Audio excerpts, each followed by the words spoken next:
So I'm back with my good buddy John from Chausmer Reptiles, and what we're doing is we're doing something really exciting with these 7 ready-to-go ball python eggs. So the pairing was a banana clown to a 100% het clown. So we're going to see what he hit on the odds and see what he gets. So stay tuned because you're not going to want to miss this.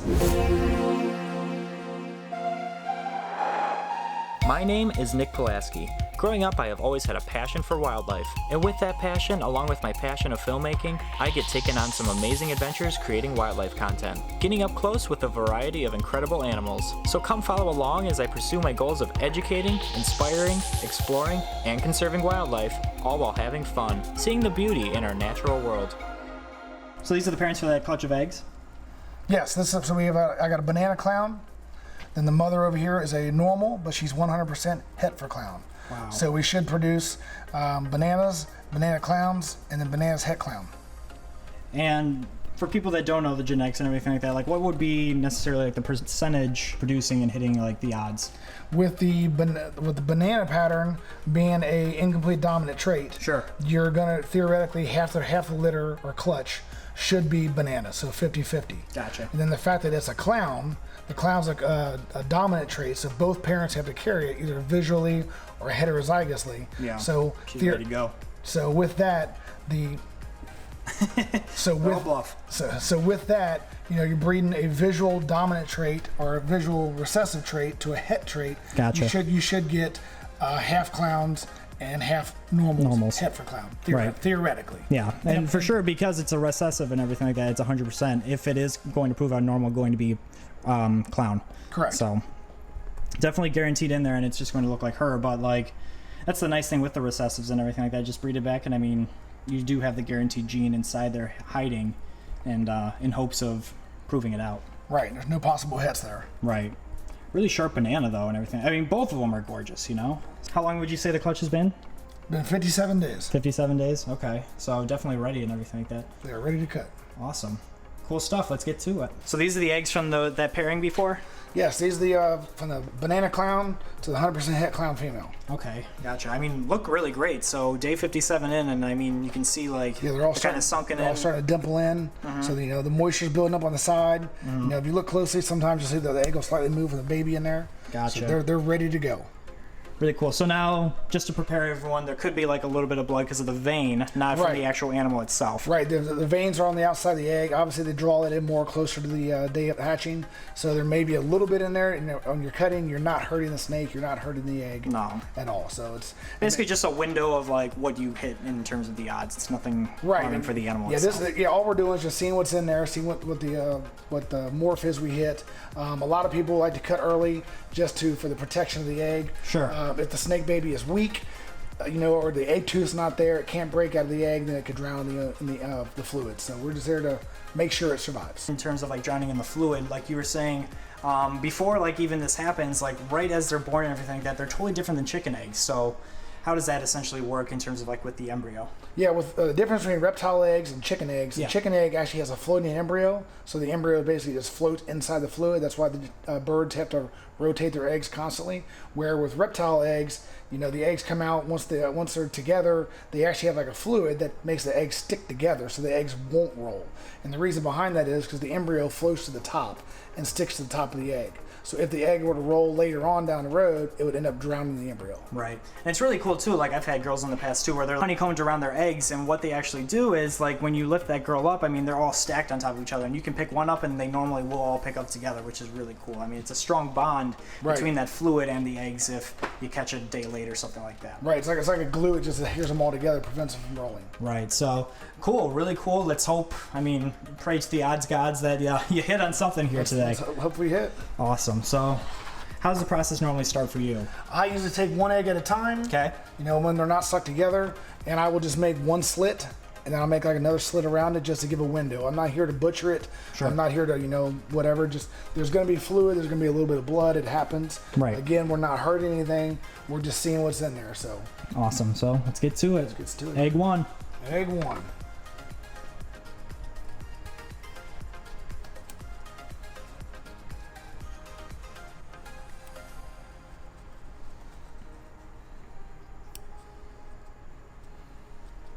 And egg one looks like we have just a normal.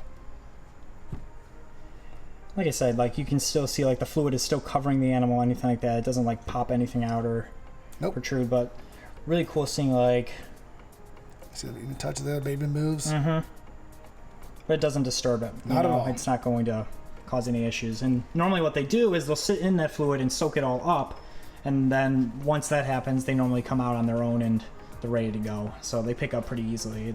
They'll absorb all this nature. fluid, and all the veins will also draw in towards the umbilical as well. Sure. Really cool. All right. Now also too, like you said, I mean, it's normal obviously, but it's going to be like the mother where we said because it's a recessive trait animal and the father is showing the clown gene, they're all 100% het for clown. Every baby comes out 100% het. But I say with that, we missed on the clown, we missed on the banana. It happens. Normals are still beautiful.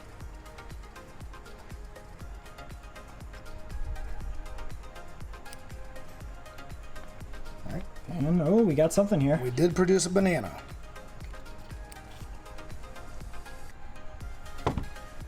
So you do have a banana here. You can tell by the color. Mm-hmm. But no Very clown. distinct difference. So you still see the veins still attached to the egg. They draw all that in.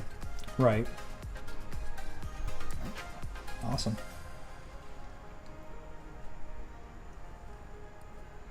It's interesting too because you'll see some that come out a little bit earlier and you'll see like an umbilical cord like still attached to them, so it's good to have them like on a wet paper towel or something like that, just so it doesn't like harm them or cause an infection or anything like that. Correct. And another thing, I mean, I always keep once the baby is hatched completely out of the egg, I actually leave them in the incubator until they shed their first skin. Right. That's just something I do. And they don't eat straight out of the egg either because of obviously all that fluid and everything like that, and having the umbilical cord in, that's filling their stomachs up already. So correct. They're good to go for a few weeks. What do we got here? Looks like another banana. Looks like a normal banana. Yep. Another banana, no clown. So we're hitting good on the bananas. Right. Not hitting good on the clowns. It's nice too because with some genes, like when you're doing this, you normally can only tell what it is through the head pattern. Right. But like with banana, it's such a distinguishable gene on the sides that it kind of helps out. And that's another thing with people when it comes to the genetics, where this was a clown to a het clown. Theoretically, you should get out of 4 eggs, you should have gotten 2 clowns. Sure. And being a banana, theoretically, you should get 2 bananas. Right. But people think, if I have 4 eggs, I'm going to get 2 clowns. Well, your chances are 25% or 50% per egg. So it's not, so it varies.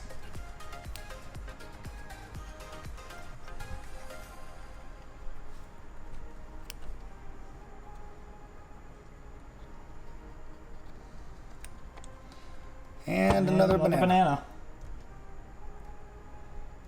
Can't complain about that though. Nope, still good looking animals. So we're 4 in, and I'm saying that you're pretty good, honestly. I mean, I wouldn't be upset about this clutch whatsoever, I mean, regardless of what you hit, I mean, it's still looking really healthy. Babies look good. I mean, that's the only thing that matters at the end of the day. Exactly. You can't win them all in the genetics. If it was that easy, everybody would do it. Exactly. So and that's part of the fun, is getting that payoff once you hit them. That's what makes it fun.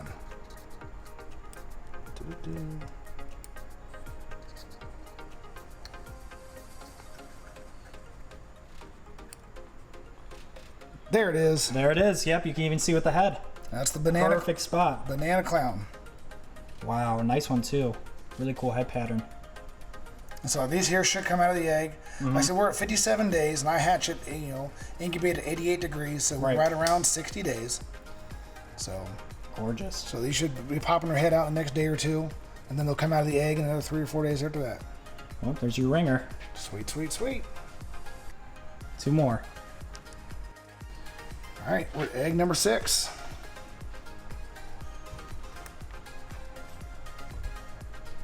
Maybe we're saving the best for last. Right, no kidding.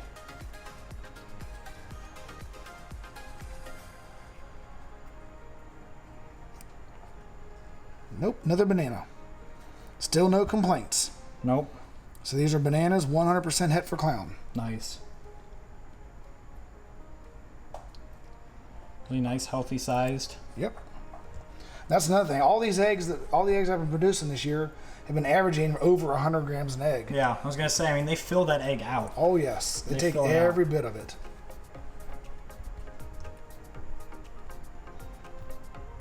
Final egg. All right. Let's see what we got. Go for the gusto. One more banana clown. Come on.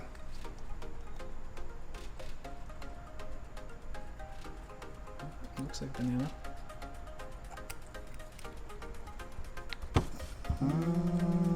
I think it's just plain banana. I think so too. Yeah, just plain banana. Not bad though. Nope. Not bad whatsoever. Like I said, we got 7 eggs. You know, we only got 1 normal. I mean, Right. that's not bad at all. No. One normal, 5 bananas, and 1 banana clown. That's awesome. I'm very happy with the odds. Well, John, I would say the odds gods were in your favor in this run.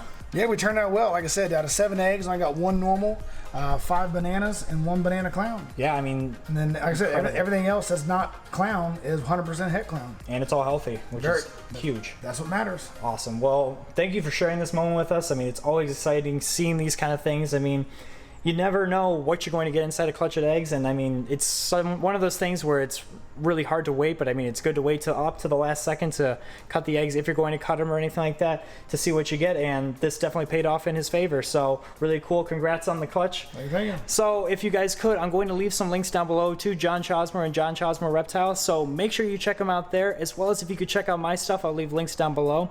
Thank you guys so much for watching today's video. If you could also do me a couple favors, if you could like this video and subscribe to the channel, I would greatly appreciate it. And also too, make sure you turn on that notification bell so you know when I upload amazing content like this, so you can see some really cool stuff where we're featuring some really cool, amazing animals. I would greatly appreciate that as well. And until next time, I will see you guys soon.